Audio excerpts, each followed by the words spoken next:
ကြီးကိုရအားလုံးမင်္ဂလာပါကျွန်တော်အခုပြောပြပေးပါတော့ဘောလုံးသမိုင်းတစ်လျှောက်မှာအကောင်းဆုံးနေများစွာရှိကြတယ်ရှေ့တန်းနဲ့နောက်တန်းနဲ့ကွင်းတွေကိုသမားတွေဆိုပြီးရှိကြတယ်အဲ့ထဲကမှအကောင်းဆုံးဖြစ်ခဲ့ပြီးကံခီဆုံးဘောလုံးသမားတစ်ယောက်အကြောင်းကိုကျွန်တော်ပြောပြသူကတော့ဘောသမားကြီးဘူဖုန်ပဲဖြစ်ပါတယ်ဘူဖုန်ကို1988ခုဇန်နဝါရီလ28ရက်အင်တာနက်နိုင်ငံကာယာယာမြို့မှာမွေးဖွားခဲ့ပါတယ်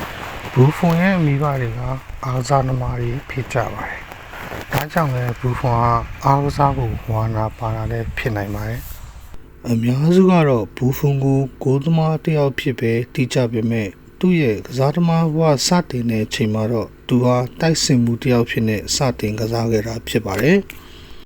1990ပြည့်နှစ်ကမ္ဘာဖလားပွဲမှာကင်မရွန်ဂိုးသမားတောမတ်အန်ဂူနိုရဲ့ကစားဟန်ကိုအားကျပြီးဂိုးသမားအဖြစ်ပြောင်းလဲကစားခဲ့တာဖြစ်ပါတယ်။ဘူဖွန်ဟာအသက်18နှစ်အရွယ်မှာတည်းကပါမာကလပ်စီးရီးရဲ့ပွဲစဉ်မှာစတင်ပွဲထွက်ခွင့်ရခဲ့ပါတယ်။အဲပွဲစဉ်ကလည်းစီးရီးကလပ်အသင်းသတင်းဖြစ်တဲ့ AC မီလန်အသင်းနဲ့ကန်ခဲ့ရတာဖြစ်ပြီး AC မီလန်ရဲ့နာမည်ကြီးတိုက်စစ်မှုတွေဖြစ်တဲ့ Roberto Baggio, John Liva တို့ရဲ့ဘောလုံးကန်တွင်းချက်တွေကိုအမကန်ကောက်ခဲ့ပြီးသူ့ရဲ့ပါရမီကိုစောစောစစ်စစ်ပြသနိုင်ခဲ့ပါတယ်။ဒီလိုနဲ့ဘဖွန်ဟာပါမာအသင်းမှာ6နှစ်ကြာကစားပြီးနောက်ဥရောပထိပ်သီးကလပ်တွေဖြစ်တဲ့ဘာစီလိုနာနဲ့ရိုမာတို့ရဲ့ကမ်းလှမ်းမှုကိုရရှိခဲ့ပါတယ်။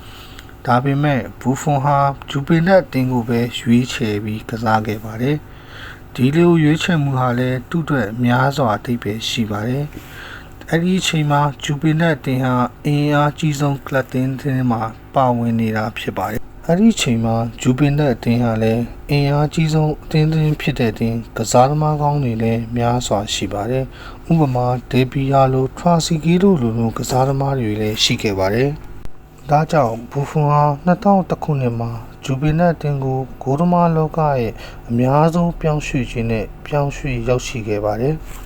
။အဲ့ဒီပြောင်းရွှေ့ခြင်းဟာမြန်မာလုံးတာကြောင့်ဘူဖွန်ပေါ်မှာဖိအားတွေများစွာရှိခဲ့ပါတယ်။ပြောင်းရွှေ့ခြင်းမြန်မာလုံးတာကြောင့်ဘူဖွန်ပေါ်မှာဖိအားတွေများစွာရှိခဲ့ပေမဲ့ဘူဖွန်ဟာဖိအားတွေကိုကျော်လွှားခဲ့ပြီးသူ့ရဲ့တန်ကြီးနဲ့စွမ်းရည်ကိုပြသခဲ့ပါတယ်။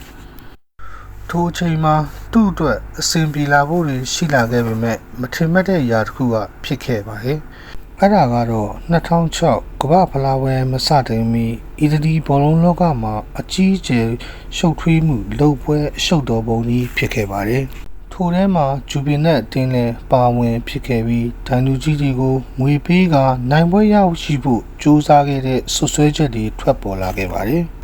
ဒီကိစ္စတွေကြောင့်ဂျူပင်နက်အသင်းဟာရရှိထားတဲ့လီဖလားကိုပြန်လည်တင်စီခံရပြီး CDB တို့အဆင့်လျှော့ခံခဲ့ရပါတယ်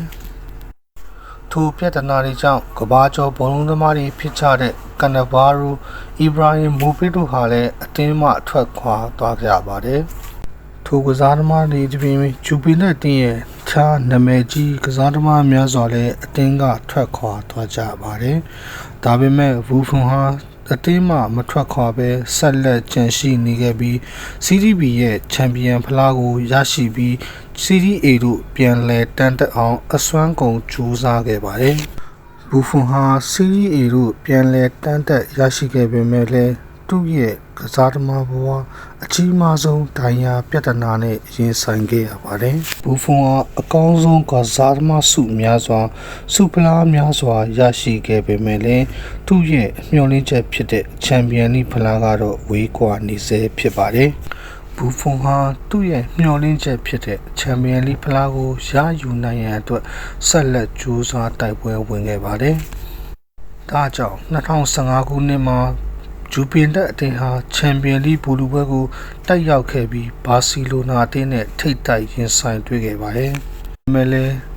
ထိုနှစ်မှာဘာစီလိုနာမှာမက်ဆီဆွာရက်နီမာတို့လိုတိုက်စစ်မှုများစွာနဲ့ကစားသမားများစွာရှိနေတဲ့အတွက်ဂျူပင်နက်အသင်းဟာ3ဂိုးကိုရှိဆိုတဲ့ရလဒ်နဲ့ရှုံးနိမ့်သွားခဲ့ရပါတယ်။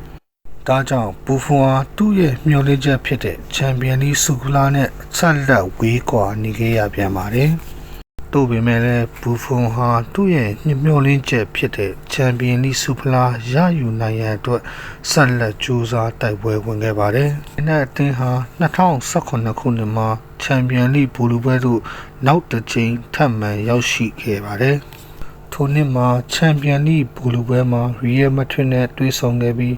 ရိုနယ်ဒိုဦးဆောင်တဲ့ရီယယ်မက်ဒရစ်အသင်းကို4 ဂိုးမရှိဆိုတဲ့ရလဒ်နဲ့ရှုံးနိမ့်ပြီးကစားသမားဘဝကိုနားယူရထီအောင်ဖြစ်ခဲ့ရပါတယ်။ထိုပွဲရှုံးနိမ့်သွားမှုအတွက်ဘူဖွန်ဟာမျက်ရည်များစွာနဲ့နှုတ်ဆက်ထွက်ခွာသွားခဲ့ရပါတယ်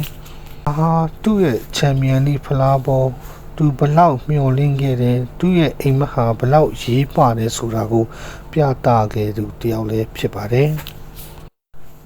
ဒါပေမဲ့ဘူဖွန်ဟာချန်ပီယံလိဖလားမရရှိခဲ့ပေမဲ့လည်းသူ့ရဲ့ဘလုံးကစားသမားဘဝမှာအောင်မြင်မှုများစွာတစ္ဆာရှိမှုအသင်းပေါ်ချစ်မှုအသင်းသားတွေကိုလွှမ်းမိုးနိုင်မှုတိတ်ခါရှိသူတယောက်ဘဝကိုလွတ်လွတ်ရှုံးမပေးဘဲစူးစမ်းတတ်သူတယောက်ခေါင်းဆောင်မှုစိတ်သက်ပြေဝပြင်းထန်နေသူတယောက်ဆိုတာကိုပြသခဲ့သူတယောက်လည်းဖြစ်ပါတယ်။ဒါပေမဲ့ဘူဖွန်ဟာသူ့ရဲ့အိမ်မက်တစ်ခုဖြစ်တဲ့ချန်ပီယံလိဖလားကိုကစားသမားအနားယူဝါးသည့်ထီအောင်စုပ်ကင်သွားနိုင်ခြင်းမရှိတာကိုတော့ဝမ်းနည်းမိပါတယ်။ဒါကြောင့်ကျွန်တော်ကတော့ဘူဖွန်ကိုတမိုင်းထဲမှာအကောင်းဆုံးအရှုံးသမားတစ်ယောက်ဖြစ်နေသတ်မှတ်လိုက်ပါတယ်။နားဆင်ပေးကြတဲ့မိတ်ဆွေညီကိုအားလုံးကိုကျေးဇူးတူတင်ရှိပါတယ်။တာယာလှပတော့နေ့လေးဖြစ်ကြပါစေ။